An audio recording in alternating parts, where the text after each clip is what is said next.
আচ্ছা, এমন বাঙালি বাড়ি কি খুঁজে পাওয়া যাবে যে শীতকালে কড়াইশুঁটির কচুরি হবে না? অসময়ে এখন কড়াইশুঁটি পাওয়া গেলেও শীতকালে কড়াইশুঁটির কচুরি খাওয়ার মজাই কিন্তু আলাদা। আজ শনিবার, শনি রবিবার মানেই তো বাড়িতে বসে যায় খাদ্যমেলা। আজ যেহেতু নিরামিষ ছিল, রাতের বেলাতে হবে কড়াইশুঁটির কচুরি। আর তার সাথে দুপুরবেলাতে করছিলাম কড়াইশুঁটি আর শীতকালের সমস্ত রকম সবজি দিয়ে খিচুড়ি, আর তার সাথে ছিল আলুর পকোড়া। সন্ধেবেলাতে ছিল চা, চায়ের সাথে ছিল টা। আমি যেহেতু চা লাভার না, তাই টাটাকে খেয়ে নিয়ে লেগে পড়েছিলাম রাতের খাবার বানানোর জন্য। ছিল কড়াইশুঁটির কচুরি, তার সাথে গরম গরম নিরামিষ আলুর দম, যেটার মধ্যেও কিন্তু কড়াইশুঁটি দিতে ভুলিনি। তার সাথে ছিল একটু শশা, যেহেতু আজ পেঁয়াজ খাবো না শনিবার, তাই একটু শশাই কেটে নিয়েছিলাম।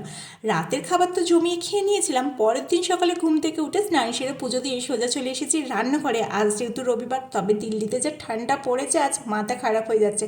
সকালের টিফিন ছোলে কুলচা দিয়ে সেরে নিয়ে এই মা আর আমি ওদিকে লেগে পড়েছিলাম রান্না করতে, ঠান্ডায় কাঁপতে কাঁপতে। ছিল চিলি চিকেন, আর তার সাথে ছিল রাইস। তবে এমন বাঙালি বাড়িও খুঁজে পাওয়া যাবে না যে শীতকালে দুপুরে ধনিয়া পাতার চাটনি থাকবে না মেনুতে। এটা কিন্তু শীতকালে খাবার মজাই আলাদা। দুপুরের খাবার খেয়ে নেওয়ার পর রাতের বেলাতে প্রতিদেব এনেছিল এদিকে চিকেন রোল, তার সাথে ছিল চিকেন লেগ পিস, মানে তন্দুর টাইপের। তবে সোমবার, রবিবার, শনিবার এত কিছু খাওয়ার পর সোমবার সিদ্ধ ভাত খেয়েই যেন শান্তি, যেন অমৃতের সমান।